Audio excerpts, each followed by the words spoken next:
politics, culture, and business. Yeah, entertaining and educational. This is major. Special guests, I'm talking plenty movers and shakers. Cleveland in the house, the time is right now. Strategic Moves Radio Show with Kenn Dowell. Time to motivate, inspire, and right now, this is what you need. And it's by Kenn Dowell, art, politics, and culture. So let's go. Strategic Moves with Kenn Dowell Radio Show. Let your voice be heard. Time to elevate. Call in on Talk to Me Tuesday. Let your voice be heard. Time to elevate. 95.9 FM. Tune in and don't wait. What's on your mind Tuesday? Streaming on WOVU.org and 95.9 FM. And don't just listen. Jump in and be the conversation. Let's go. Hey, what's up? What's up, everybody? You tuned in to another episode of Strategic Moves. I'm your host, Kenn Dowell, and I'm here with my co-host, none other than the great and best co-host I can ever have. I have a new co-host onto the show, and I'm saying she's the best because she's my first one. She's the best. Yes, the best. She's my first the first one. Or not. Yeah, she's the first one who actually says she is willing to spend some time every Tuesday sitting in here with me so we can go over various different topics and whatnot. And today is going to be a really big topic that we're going to talk about. Today we're going to talk about the big, beautiful bill. That's what we call it. Donald Trump got this big, beautiful bill. He named it. He's walking her all through Congress like she's the beautiful girl, what they call her. She looking like the smooth girl in the club. He walking around like she is a bad broad. You know, she got it all together. And I look at her, and all I can look at and say, that's nothing but a BBL. You know what I mean? Straight BBL. A bad BBL. A bad BBL. And two, a beautiful bad lie is what we're going to call it. That's what it is. A big, beautiful lie. That's what that BBL stands for. And he's walking her all around Congress today, talking to people and trying to get this bill passed. And we have none other than Congresswoman Shontel Brown, who's going to come in a little bit and talk to us about it before I bring her on. How you doing today? I am doing well. I'm doing well. Can't complain. That's good. Can't complain. Good. Excited to hear what Congresswoman Brown has to say about this bill. I've been listening to podcasts talking about the bill, so I'm interested to hear the conversation. Well, we're going to get started with her. We're going to play this little quick break because we want to bring everybody up to speed, because if you don't know what a bill is, we're about to let you know right now. And when this is over with, we're going to be back with Congresswoman Shontel Brown. Let's go. Woo, you sure got to climb a lot of steps to get to this Capitol building here in Washington. Well, I wonder who that sad little scrap of paper is. I'm just a bill. Yes, I'm only a bill. And I'm sitting here on Capitol Hill. Well, it's a long, long journey to the capital city. It's a long, long wait while I'm sitting in committee. But I know I'll be a law someday. At least I hope and pray that I will. But today I am still just a bill. Gee, Bill, you certainly have a lot of patience and courage. Well, I got this far. When I started, I wasn't even a bill. I was just an idea. Some folks back home decided they wanted a law passed, so they called their local congressman, and he said, "You're right, there ought to be a law." Then he sat down and wrote me out and introduced me to Congress, and I became a bill. And I'll remain a bill until they decide to make me a law. I'm just a bill. Yes, I'm only a bill. And I got as far as Capitol Hill. Well, now I'm stuck in committee, and I'll sit here and wait while a few key congressmen discuss and debate whether they should let me be a law. I hope and pray that they will. But today I am still just a bill.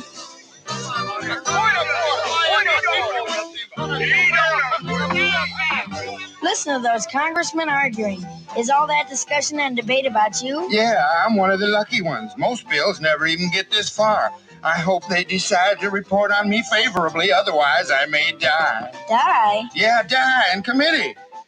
Oh, but it looks like I'm going to live. Now I go to the House of Representatives and they vote on me. If they vote yes, what happens? Then I go to the Senate and the whole thing starts all over again. Oh, no. Oh, yes. I'm just a bill. Yes, I'm only a bill. And if they vote for me on Capitol Hill, well, then I'm off to the White House where I'll wait in a line with a lot of other bills for the president to sign. And if he signs me, then I'll be a law. How I hope and pray that he will. But today I am still just a bill. You mean even if the whole Congress says you should be a law, the president can still say no? Yes, that's called a veto. If the president vetoes me, I have to go back to Congress and they vote on me again, and by that time you're so By old. that time, it's very unlikely that you become a law.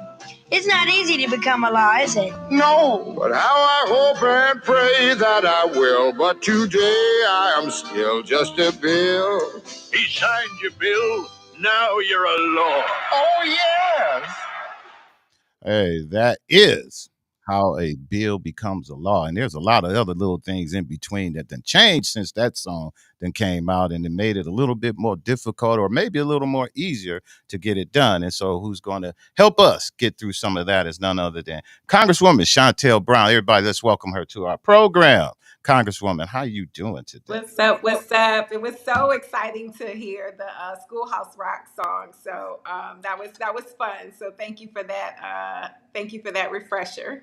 Oh, yeah. I wanted to make sure that we can get that out so people can get an opportunity to understand exactly what it takes to get this done. We grew up listening to music and stuff like that. And I think we did a segment where we talked about where an executive order is even put into place to even stop that kind of stuff from happening now as well. And so things are just really getting difficult around the world and everything that's going on. We really thank you for coming on the program to keep us enlightened and let us know about all the various different things that are going on. So we want to tell us about this big, beautiful bill that the president is walking all around DC saying it's the best thing for us. And then tell us how that really affect us here in your district and the folks right here in the 11th Congressional.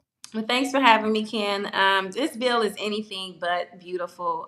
It is awful. It will have devastating impacts on people all across the country. We're talking about billions in cuts to programs and services that the most vulnerable people depend on, and it's not all about the people who are most vulnerable, but just people who are trying to make ends meet, people who are sometimes working 2 and 3 jobs to try to make ends meet.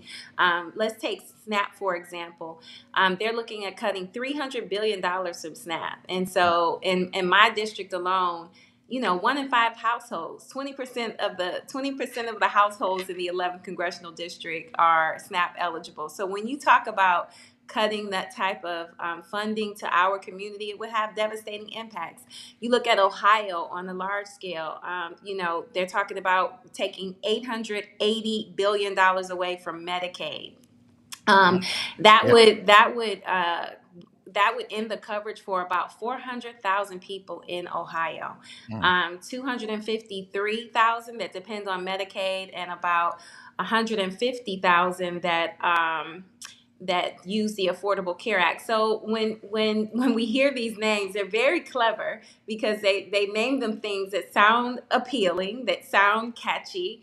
And you would think, oh, what harm could a big, beautiful bill be?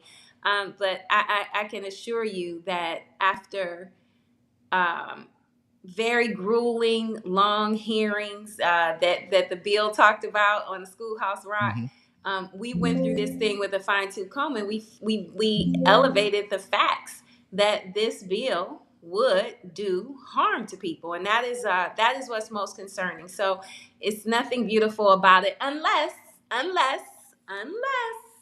you're a billionaire. If you are a billionaire, then this bill is probably beautiful for you. But for the rest of us who are not billionaires, then I would argue this will do nothing to improve the quality of your life. In fact, it will probably do the reverse. Congresswoman, it's so good to see you virtually. Thank you. Same here. Yeah. So as we talk about this big, beautiful bill, I was listening to one of my favorite podcasts, outside of my own. No. Your second favorite. Yeah.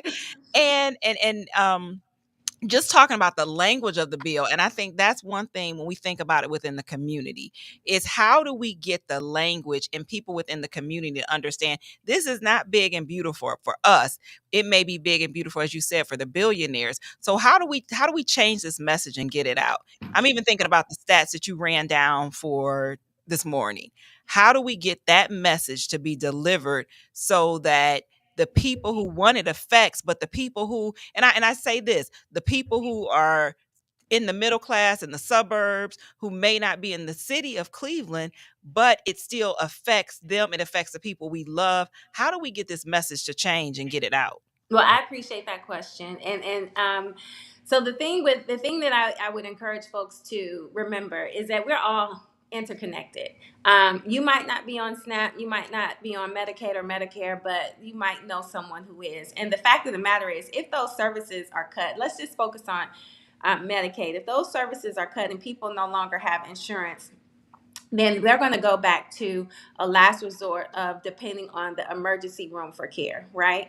And so if you're depending on the emergency room for care, that is going to skyrocket hospital costs. And the hospital just doesn't eat that cost. Somebody has to pay for the coverage. Somebody has to pay for the care. So now those charges that were once covered by Medicaid are going to be spread across to all of us. So if you may not be a recipient of these services, but you will ultimately pay the price, because emergency care is far more expensive than preventive care, than visiting your primary care physician, which you are afforded under the Affordable Care Act, and which you are afforded under Medicare. So those are the things that we will experience. So people's coverage is going to be reduced significantly.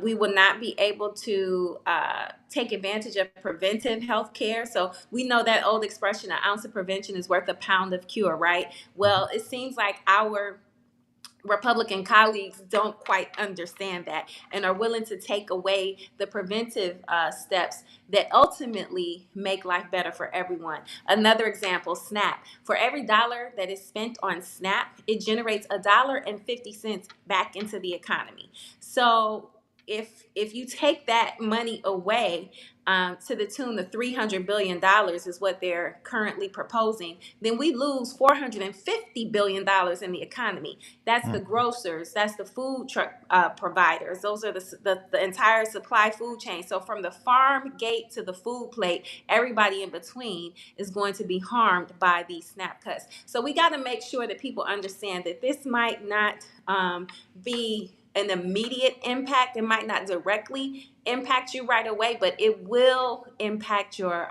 economic circumstances eventually. So I think that's the message that we have to convey, that this is going to inevitably have an impact on everybody's cost of living, on everybody's quality of life, because we know that once these things go away, it's just going to create a wider gap for the people who need these services versus the people who don't. You know, Congresswoman, some folks saying, I quote, at least Donald Trump is getting things done. And is the Democratic Party keeping up, or just is the Democratic Party keeping up or just playing catch up? I think it just depends on on how you view our messaging. I feel like we are playing catch up in some ways, but we're also keeping up. And it just depends on the subject matter. We're catching up as it relates to communicating, and this is where I have to. I'm sad to let you know I have to go because we're getting called for No, votes in committee. it's time now. But Okay, but okay, yeah, okay, so okay. we're always trying to fight to get our message out there and make sure people hear what we're talking about. And getting into spaces and places like this where it might not be the primary conversation, but subject matters change, arts, culture, business. Putting ourselves in these arenas is how we are inevitably going to be able to get our message across to more folks. So I'm sorry, y'all. Nah, I we gotta understand. go. But We as you know, understand. I love being on Strategic Moves. We're gonna do this again. I promise you, I Yes. will be back. And we holding you to it. We holding you to it. All Thank right. y'all. Thank Thank you. you. Thank you. Thank Hey, you. that was Congresswoman Chantel Brown. She was in the house to give us everything. We always have her back. She's a good commentator, a contributor to our program, and keep us up to date on everything. And so that's what we got. We got a bill that we didn't get much, a lot of details from her. We was just getting into it, but we have heard and what we've done read, we know that this bill is going to affect our community in immense different ways that's going to hurt it bad. And Congresswoman Brown and others are out there fighting out there to try to help educate the public and everyone on that. So what I would like to tell people is to stay educated, continue to listen to our program and others that are out here trying to fight the fight on that. And we're going to take a quick break. When we get back, we're going to have Dr. Burton, and we're going to sit down and talk a little bit more about the big, beautiful bill. I think Pastor Aaron Phillips then dropped in on the line as well. So we're going to have a whole conversation, and we'll be right back after this message. Informing the people so we can mobilize. We dropping knowledge, our conversations are always... Cleveland, this is your show, your topics and your voice. Join in for What's on Your Mind Tuesday on 95.9 FM WOVU. Call in or comment on social media. Let's make this conversation unforgettable. Streaming live on WOVU.org. 1 in 5 U.S. adults experiences mental illness each year. Mental health is a journey that can begin at any time. The 988 Suicide and Crisis Lifeline offers access to trained crisis counselors by phone, chat, or text. Black Americans experience mental health conditions at similar rates as other racial groups, but often face greater barriers to care. More information is available from the Cleveland Office of Minority Health at clevelandhealth.org. This message is funded by the Ohio Commission on Minority Health. Support for WOVU comes from Greater Cleveland Works, which provide resources for individuals at different stages of their employment journey, skills training, and other no-cost employment assistance. Greater Cleveland Works also collaborates with employers to support hiring, training, and employee retention. Services are available at the Ohio Means Job Center at 1910 Carnegie Avenue. More information is at greaterclevelandworks.org. Break it down, Doc. This is where change happens. This is Equity Exchange with Dr. Heather E. Burton on 95.9 FM WOVU. Let's go. Right, we at this segment in our program where we talk to Dr. Burton, and she breaks down the conversation of what we just heard from Congresswoman Chantel Brown. And we're going to just talk a little bit about, because we was on the break talking about it, and we were going to have a really good down-to-earth conversation, but as you see, the Congresswoman got called in at the last minute here to do what she has to do for us. So we're going to go from there. Dr. Burton, what did you get from the conversation so far? Well, I'm going to back up and say I was so excited to hear the great Schoolhouse Rock and explain what is a bill. Exactly. For how many people just really do not understand how bills are passed in Congress and understand how bills become laws. I tell my students that all the time when we talk about a policy and thinking about bills within the space. But as I listened to the Congresswoman, and as I said, I listened to another podcast that was talking about this big, beautiful bill. And I think that's one thing is, as a community, we need to stop calling it the big, beautiful bill. I heard big, beautiful lie. That's what I call it. And we don't even need to call it beautiful. I call it BBL. Call it. I was about to call it BS. And then I have to remember we on the radio, but calling it what it is not, it gives the wrong impression to those who are really not politically aware, who are not following. With this bill, it also makes me think about when we're talking about these type of cuts, and as Congresswoman gave the stats and listening to the numbers of people that will be affected, we are already dealing with folks who are dealing with layoffs, community folks, in just in general, who live paycheck to paycheck. And because one thing, and that we can go through a whole conversation of thinking about financial literacy and what financial literacy looks like for the Black community. Correct. And understanding finances and how many folks within the Black community, we don't value the dollar and we misuse the money that we do have. And so if you're living paycheck to paycheck already, and then you start dealing with the cuts that are happening from a government level for different things that are coming in, I think about even if you look at health insurance and adding premiums. I think this year premiums went up 7 to 10%. That's correct. Yeah. For people who have insurance. Mm-hmm. And so if you haven't budgeted that in, and now they taking an additional 7 to 10% out your check, people think that it doesn't sound like a lot, but when you start multiplying and thinking about mathematics, Oh, yeah. this is why multiplication is so important, school system. Mm-hmm. But when you start thinking about that, it takes a chunk out of our paychecks. And so the question becomes, how do we survive as individuals, as a community, when we got bills like this coming across government, and then slicing, you're talking about SNAP benefits, you're talking about Medicaid, you're talking about all of these other things. And we already know groceries are killing us already in terms of eating. I actually bought a dozen of eggs. You're right. Because I don't really eat eggs. So I never buy them. But I actually bought them because I was making.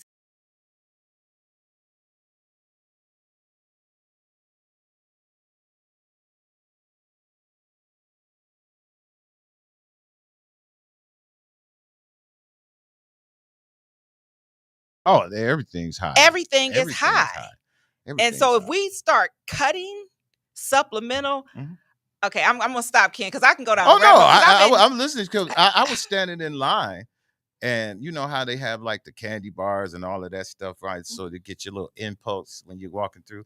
I grabbed one day. Man, that thing was like $2.50. Right. And I was like, I just couldn't do it, because we are from that era where we where Snickers cost 50 cents. Yeah, that's what I'm saying. We watched the rise of all of this stuff that's happening with all the groceries. Yep. We watched all the prices rise over the years, and it's just really getting outrageous. And to your point, there's people who have lived on programs and subsidies and things of that nature for years. And you'll be surprised how many of these little programs that people don't think they're getting a subsidy from or not getting anything from the government because they think they're not. Once it's gone, you're going to find out, oh, man, all along, I didn't know the government was funding that. Oh, I didn't know they were getting a grant that was taking care of this. That's why these kids was coming around here cutting these lawns and doing these other little things in the community that we take for granted these days. So I believe that, like I say, the big, beautiful lie is that we have this bill that's out there that the president has. I believe now it's through Congress and it's over to the Senate, where now they're doing it. So now is where the fight begins, where we have to be diligent about reaching out to our senators and others about fighting. They're only winning these things by a very, very small margin. Very small margin. The Congresswoman didn't get an opportunity to talk about how that all happened in the middle of the night. It was a really something that took place in the wee hours of the night so that they can get it passed. So there was a whole lot of things that just, if it was so big and beautiful, then we should have treated it like it was a Miss America pageant and put it all out on stage so that everybody let us see. Let us ask the question. Let us check them out. Let's see what it was all about. But we didn't get a chance to really do that. They kind of pushed it through, and now it's over in the Senate that the Senate is doing it. I think we got Pastor Aaron Phillips also that's on the line. We're going to add him on into the call. Lateef, you got him in? So Pastor Am Phillips. I there? There you go. Yes, I'm on, I think. Good afternoon, Brother Ken. Doing good. Doctor, how are you? I'm fantastic. Y'all are doing a fantastic job. Maybe, Doctor, you can help me, or Ken. I wanted to ask the Congresswoman what I don't understand, and I think a lot of people in the regular folks don't understand, is why would Elon Musk be against this bill? Because it sounds like he's supporting our ideas, and that seems contradictory to me. Because he, a billionaire never supports us regular folks. So why would he be getting in a heated conversation with the president? So it's very confusing because to me at least, and I think a lot of people are confused by that. Can you kind of clear that up? No, I believe he's confused by it because he's just hangry. He's mad. He got kicked out the White. Well, he didn't get kicked out. It was time for him to go. And I believe that he didn't like the way that looked. And I think that he had a problem with it. That's my personal opinion. Yeah. And I think I read somewhere that he believes that it should be more cuts. And so, yeah, that he believes this is an atrocious with it. Well, this is a shame. I was going to try to say a word this morning, but it wasn't working. So I ain't even going to let it come out. But he believes that it's a shame that the president did not cut more. And so that's his argument. And being a billionaire, his argument is it's still too much government spending and there should be additional cuts as we're talking about subsidies. Needs to be cleared up in the black community so we don't get caught up in them arguing because they're not talking about things that are going to impact us. No. And I think we should really make that really clear to us and to make sure that we are. There's nothing beautiful about anything that Trump does, as far as I'm concerned. And this bill, it may be big, but it's not beautiful. Yeah, and like you said, there's nothing that Trump does, nothing that Elon Musk does, and so we Right. can't get confused just because they're fighting. We knew they were gonna fight because they 2 kids. So you Right. got 2 kids and 2 narcissists, you know they gonna fight. Right. So we have to Right. accept that this was going to be a fight amongst them, but Right. understanding their principles, their morals, their values behind the things that they do, no matter what Elon Musk says, no matter what Trump says, when we look at the foundation or their moral foundations and their values, it predicates how they behave. And so we Right. can't forget that Yeah. Elon Musk, we can never forget that Elon Musk was raised in South Africa apartheid. Yes, And doctor. he was raised Yes. under racist notions and Yes. racist ideologies. So Yes. don't let that go to the side, which is what, Pastor, that's sometimes what people do when it comes to Trump, is they forget Right. the They things forget who they. And that I he said. think that's what's really important. Just because they're fighting, neither one of them are fighting on our behalf. Not And I at all. think that's what really needs to be clear. Because I've actually heard people say, "Well, maybe maybe Trump is right if Elon doesn't like." No, both of them are arguing, and they have nothing to do with us. I think I remember. I think it was Kim probably told me. We get caught up in that, and whether their fight has nothing, absolutely nothing to do with us, nothing to do with black folks. Nothing at all. And I think that's you said it. I think that's what happens within our community in general. We let people dictate what we think, Yes, how we believe, and how we move. And that's the one thing we've got to stop doing is that's right. letting others dictate how we operate and how we move. We need to take our own narrative. We need to write our narrative, That's and we right. need to leave the narrative behind for the next generation because it was formatted by us. Right, right. Thank you, doctor. That's what I wanted to get cleared up. Thank you. Yeah, and I think that's what I read. So I'm going to preface that again by saying I think that's what I read. But then if I say all the time as a Dr. Burtonism, that's what I believe the reason is. Well, no, I couldn't figure out, and I was reading stuff, and I couldn't figure it out. So you cleared it up for me, Dr. Burton. Thank you for that time. Hey, we Excellent got an job. Thank online you all. comment from Xavier. The bill is available online for anyone to look at it. And then he also says before the House passed it. So you can definitely check it out online and see what the government is doing so you can voice your opinion on it.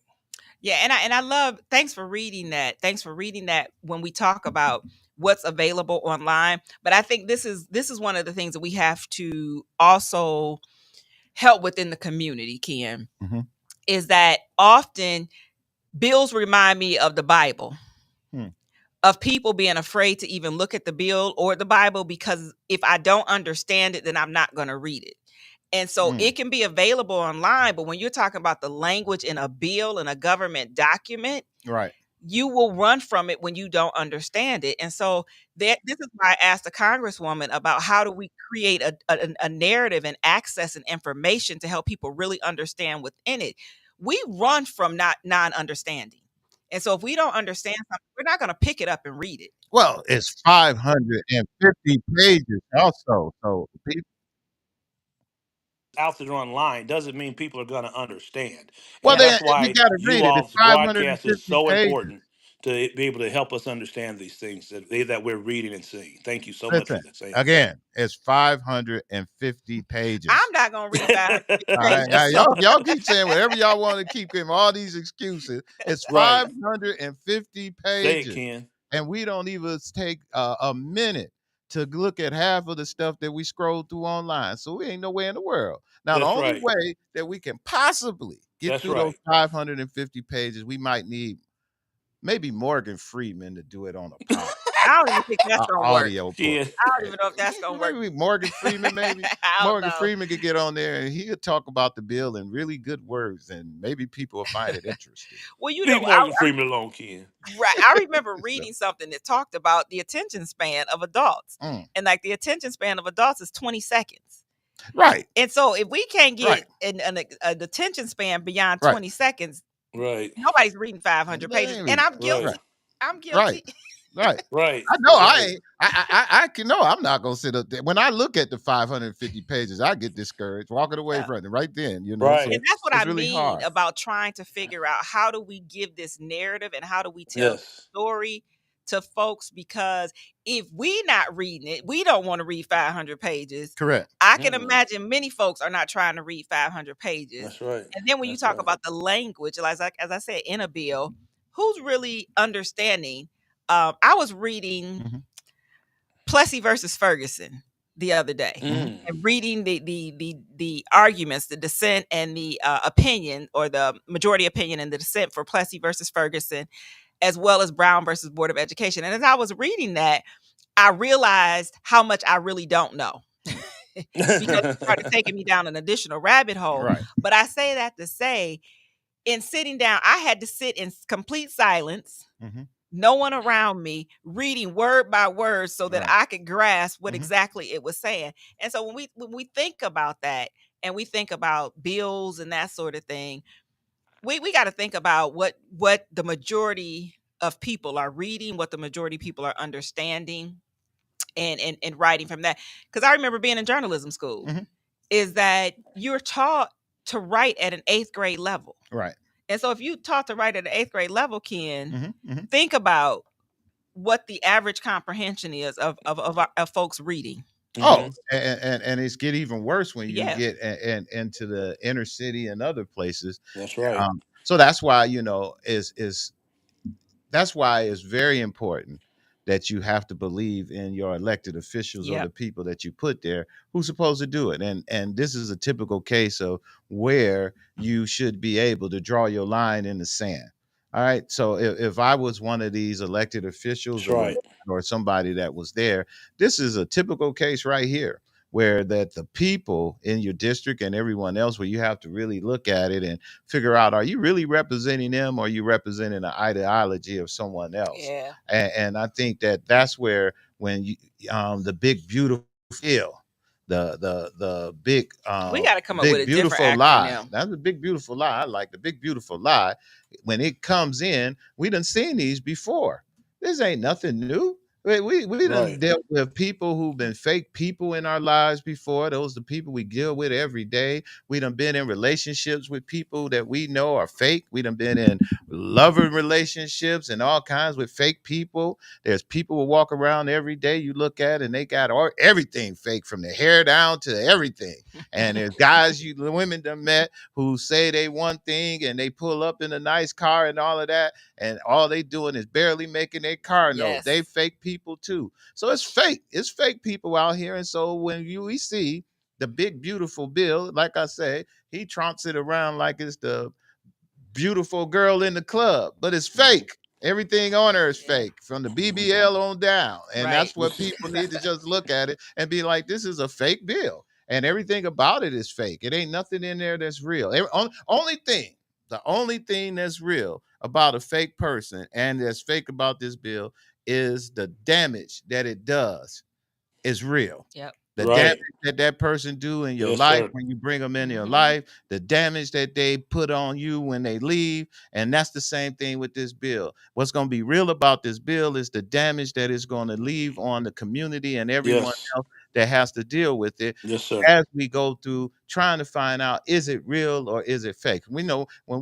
I'm going to flash y'all back. Remember that commercial that used to say, is it real or is it Memorex? Memorex. Right? Right. Is this real or is it Memorex? And that's what I'm trying to say. This bill right here is nothing but fake news in a bill. There we go. How about that? Fake news in a bill. Here we go with Yeah, fake we news could in a go bill. we could go fake news in the bill, but I don't want to minimize the fake news in the Well, bill, fake news because in if the we bill. put it out to the audience that it's fake news, Mhm. it can minimize them understanding the impact that the bill really Yeah, has on us. That's correct. That's correct. Because it might be it might be fake language in terms of how it affects us, but if we call it fake news, then they might get confused that it's more minimized of the impact.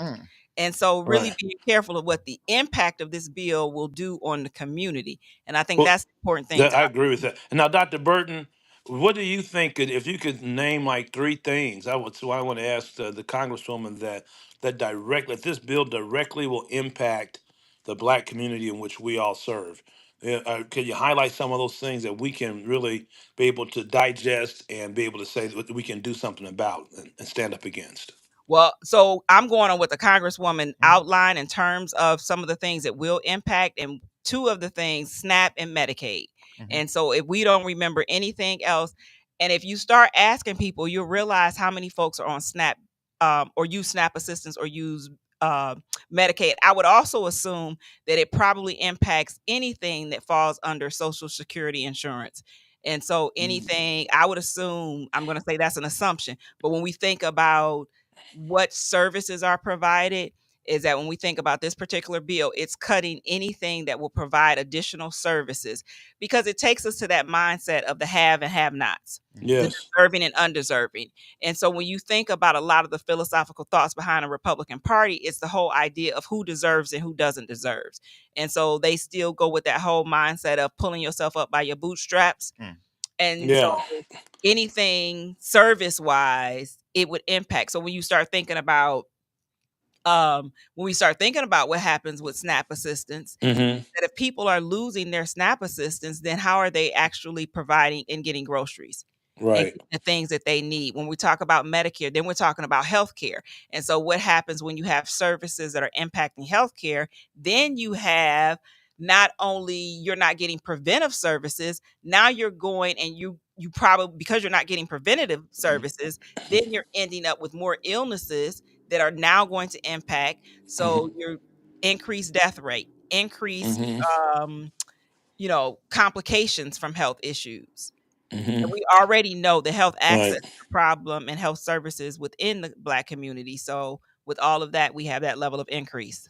Well, last week when we were talking about the administration closing the job corps across the Mhm. country, we said we know this is a major issue that's going to directly impact Black people, but we also said there are several other safety net issues that are being impacted by this administration through executive order, and we see no Congress standing up against it. So that's why I think that we need to really dig in on that. That these cuts are going to be directly impacting us, and they are impacting safety net issues, as especially if you're a person in the ministry and as a Yeah. church, you're going to see more and more hurt from our people. And how do we now respond to that? And we need to be preparing ourselves to not only stand up against it, but preparing our people to have some kind of resources when these things begin to impact us directly like they're going to do. Well, what's really, really messed up about the Job Corps situation is that we talked about that, and the the homelessness that's going to take place Yes. with Yeah. all of those kids Yes, and, Ken. young adults that's over there. And here's another thing. I don't know if you listening here and if you're from Cleveland, if you're from that area. I knew that area well because we used to drive that route 140th over to church every Sunday and a few days throughout the week, going to a church over there that my grandmother and us we belonged to, and it used to be, I believe, that Fisher Body plant that was there before the Job Corps was there, and once it closed, it took a long time because it was a big old industrial plant. I think they made car parts or something there for one of these companies. But after it closed down, the land had to be cleaned out. It took a whole lot doing that. I think Councilman Roosevelt Coates and Stephanie Tubbs Jones was really involved in what was going on back in those days to kind of push that narrative to keep things going and to move that. And then they finally got it cleaned out, and the government went ahead and put a Job Corps over there on that land. Now they're talking about closing it. I don't know how many acres it is. It's lots and lots of acres of land over there. And my thing is now that that's going to be closed, Now, what you going to do with the land that's there? What happens to all those facilities that's there? And that, so it's going to be an even bigger eyesore in our community, or vacant land that didn't. But the biggest atrocity is that every time you ride past there, you can realize that that's the death of our community right there. That's why we don't have training. Those guys and kids and adults went there for training to learn trades and those kind of things. And we just killed all of that. Yes, we did. And we're talking about an administration that's is all about manufacturing and all the other stuff that they're talking about. But we actually took a stab and just took away all of it. And it's like all the way across this country. I was even watching this is the part I really don't get. I was watching a segment on Roland Martin, and he had a gentleman that was on there. It was a few African American black brothers and sisters who were all big Donald Trump and the supporters and that kind of thing throughout the presidency, which, again, if that's where you at, that's where you at, right? But the guy was standing out in front of the Job Corps in Florida or wherever the heck he was at. And he was out there talking about the atrocity of this place being closed and everything. And he blamed everybody for the closing of it, but the one person who actually closed it. And he actually stood out there and did this whole thing on that. And so the thing that Roland mentioned is that, if you guys have all of these connections and so tight with this guy, how come nobody is speaking that language to him about how this is really affecting even us? Now, if you're supposed to be in the place, if you done worked your way to be the can't say it because we're on the radio, but that guy who always made that brother who was in the house, right? So if you're in the house and you the house guy, you ain't looking out for nobody. I mean, like zero body, nobody. And so that's, I'm like, golly, that's terrible. That's the connotation of somebody being in the house. They ain't looking out for the rest of us. Jeez. So I don't know why we would expect. You would think he got some family. The brother had to have a daughter, because everybody wasn't in the house. He had to have some family out there in the field still. He wasn't looking out for nobody. No, Dr. Burton, we know there's always been some folks, black folks that have been in those positions, sitting with power, and they have usually done something for us and looked out for us. And I can think of a guy named Johnny Johnson, who was a staunch Republican during Ronald Reagan days. That these guys, this is just not true anymore, and they have sold themselves to the devil. Because there's certain things. I mean, everybody agrees with Job Corps. I mean, everybody. Because we know we have to. Well, there are more people that need training that don't go to college. Everybody's not going to go to college. Right. Everybody's not going to have a trade. So you go there to get training. I have family members and other folks who've been of our church who participated in that. That was something universal. But they have just stripped the whole government. I mean, it's just ridiculous is what's happening, and it's hard. Like Aaron Phillips. There you go. He's back. African Americans who are supposed to be in this ministry. We have a preacher right from this community, right from Cleveland, Ohio, a local pastor who stands with that administration. And I question that. How can you do that, knowing that his policies and his practices and principles are hurting our people that you're preaching to every Sunday? I have a huge problem with that. Maybe that's what we should do. Is we need to get somebody who thinks opposite and have them on the show. They won't last. No, they won't. But still, I would be curious, because as you're saying, Pastor, one of the things that I'm curious about, even when you have people in these positions of how, like that person that Roland Martin on the Roland Martin show, is how do you not see what took place? How do you not see that the cut from Job Corps happened in this administration with this individual versus the blame of everyone else and every other thing? And we've heard that throughout we heard it throughout the election season. We heard it throughout this administration, is where no one ever blames Trump for anything. No. That's I should say no one who supports him blames Trump for anything. Right. And so the question becomes, like, where did this mindset come that because even on the Democrat side, many of us are still gonna say, wait a minute now. That was your fault. Right. But for when it comes to this elected official, there is a non-blame that happens as it relates to this man. It's And it's racism. clear. It's racism. But then we get to these black folks. All the black folks exactly. Pastor Goldstein said something other. He said that it was always a group of people that went out about, and there was a hole in the fence. And out of that hole in the fence, there was always one other who would run back and tell the master, "There's a hole in the fence." It's gonna always be that. It's gonna always be those guys who gonna always want to be that person who tells on what's going on. Gonna always be that person because they always want to fit in. In some cases, it's hard for us to establish the fact of who we are and be happy with that. It's that other part of wanting to be better. Now, here's the issue with that is it comes in the fact that they might have wanted to be financially in a position that they wanted to be. And when most of those people, when they don't reach that pinnacle of financial where they want to be, then they just straight up turn all the way over to that other side where they just, you even listen to them be like, the stuff that you even fighting for don't even apply to you.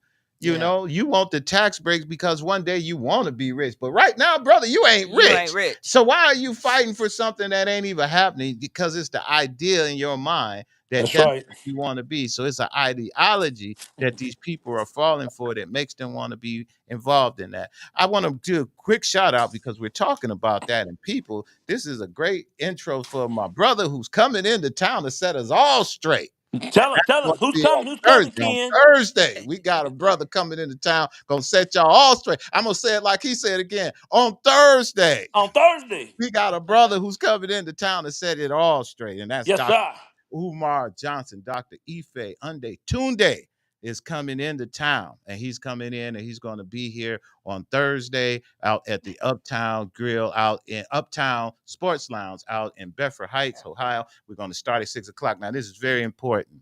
If you haven't got your ticket, it's too late because we're sold out. Sold out. If you don't have a ticket, you can go sit in the parking lot, but you can't get in. You can wait hear for us him to come out. and wait for it.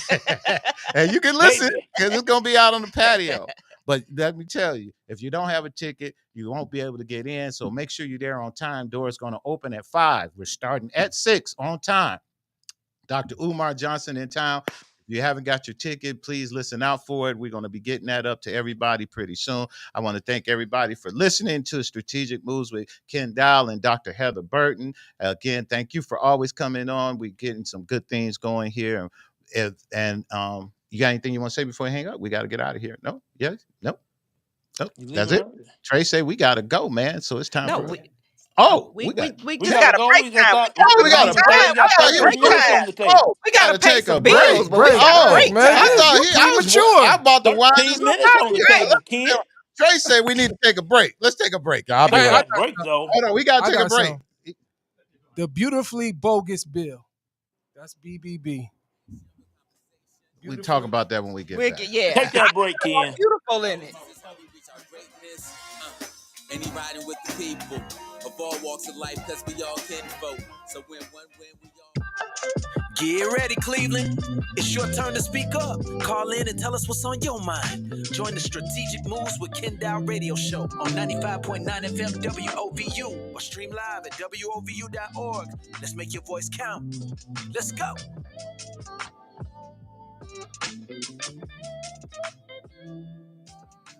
Support for WOVU comes from the Phoebe Foundation, a Cleveland-based nonprofit that offers financial education and digital access programs. Since 2002, the foundation has provided resources for budgeting, credit, and home ownership. Programs include All Things Money and Wired to Work, which features workshops, one-on-one coaching, and youth-focused sessions. For more information, visit phoebefoundation.org.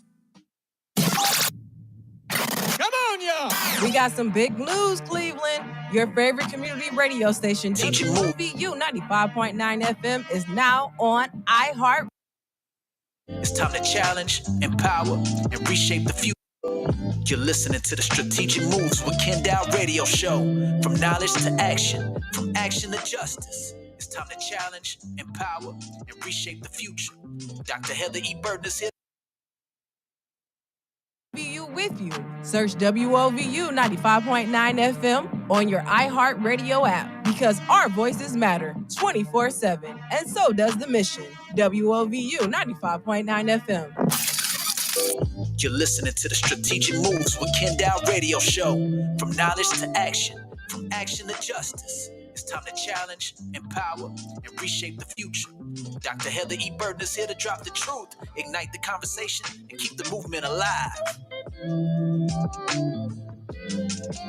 All right. We are back with Dr. Heather Burton and Pastor Aaron Phillips. I think he dropped off on the line. We're going to have a quick little discussion here. Latif, somebody had sent another message. What you got? Okay, Miller Mosley Creative Studios. The average cost of Job Corps to taxpayers is approximately $1.7 billion per year, according to Fox News and MSN. The average cost per enrollee is around $49,769.53, or is it? That's what it looks like, 49,000, and the average cost per student. So the average cost per enrollee is around 49,000. Okay. And he's saying it's costing us about $1.something billion a year to finance that program. How much does it cost to go to college these days, Dr. Burton? So it depends on where you go. Let's say we're going to cheap it out. Let's say I'm going to go, not cheap it out, but I'm going to stay home and I'm going to go. There you go. I love our money symbol. Yeah. You would probably get anywhere from about 60,000, maybe. I'm just doing an average. I'm doing about, let me see. Get you a 4-year degree. Let me we'll say, I'm doing low end. No, it's probably about 24,000 a year if you add in room and board. If you staying at home, you might get away with about 10,000. So if we just stay at home, about 40,000 a year. Okay, so you're about 40,000 a year. 40,000. So to get a 4-year degree would cost you almost $80,000. No, 40,000 4 years. Oh, yeah, 40, just 10,000 per year. 10,000. So about 40,000. About 40,000. Okay, and so you do that, and people use grants and other things like that they get from governments and other places to do that. I would like to. I understand the math on that because that was one of the things I need a piece of paper and I need to write it down with them figures. Well, that's why when I say reading it to me, what I understand about it is that I saw something earlier where they were trying to justify the cost, saying that it cost a lot, and the children, or I'm going to call them children because these are young adults and some of them are grown people that are in this program, some of the issues and things that were taking place with that. But I would like to believe that the cost of what's the cost of what these people have put on the economy by saving and being able to graduate from that school and use these trades to come back into the communities to do stuff. I believe it's there. And when we talked about, the reason why I asked about school is that college costs and you have to do something. So it's not like when they say it's costing us for them to go there, it's not like it's costing us because they have to go there because we don't get nothing out of it. We supposed to get things out of it. We supposed to get a workforce out of it. We supposed to get people who go there to get an experience to come out no different than if you decide to go to college. And they supposed to be able to contribute to our community and society in a way that benefits the community back, right? Yeah, and I think in hearing that comment from person online and listening to you, Ken, I think one of the things that happens in society, and this is what has happened with laws, and as we think about things that are passed, is that we always pass and cut something, but we have no answer in terms of how to provide an alternative to what they're supposed to do. So yes, you cut Job Corps. That's correct. But now what do you do with the people who did benefit from Job Corps? What I'm saying is, we don't come with a plan for helping after the cut. And that's my issue with America in general, is that when we talk about health and human services and we talk about dealing with people, is that people cannot be slashed. That's correct. And so what we keep doing is slashing people economically, but we're not finding a solution and an answer to help people to move forward and to achieve. And so when we talk about that, yeah, you can cut and it may save $2. But what's the answer for these people who now are affected by the cuts? You got something, Latif? Yes, we got Miller Mosley Creative Studios. 1 to 3 credit hours equals $104. -11 credit hours equals 5,012 plus credit hours equals 70. So I don't know what he's talking about. Well, and it depends. And as I said, it depends on what school you're going to, because every school is not created equal. No, he's saying something that's with Tri-C. Then he has another. His last comment was tuition fee schedule by credit hours for 2024. So he cutting and pasting information from. We could go to Tri-C's website. We could do that. So basically, he killing the cut and paste. Yeah, the cut and paste is working well. No, we gotta get ready to wrap. Now I'm wrapping up in a real way. But we do appreciate the comments. So thank you for commenting and providing us with the information. Dr. Burton, what you want to say before we leave? I just want to say I don't have any thoughts right now. No, I think this was a great show. And especially when we start thinking about how we educate our people and what's happening in our society. And we have to keep the conversation rolling so that everyone is educated and understand what's happening. And we don't all have to agree. We can disagree on what's happening, but we have to keep the conversation going. All right, y'all. Till next week, this Strategic Moves with Kenn Dowell and Dr. Heather Burton. We'll see you next Tuesday. Peace. This is Strategic Moves with Kenn Dowell. This is Strategic Moves with Kenn Dowell. During Black Music Month, we honor individuals who have made significant contributions to the entertainment industry. Beyonce Knowles Carter is a multi-platinum R&B singer and songwriter, as well as one of the biggest cultural icons in this century. Known as Queen Bee, Beyonce is the first artist with her first 6 albums to go #1,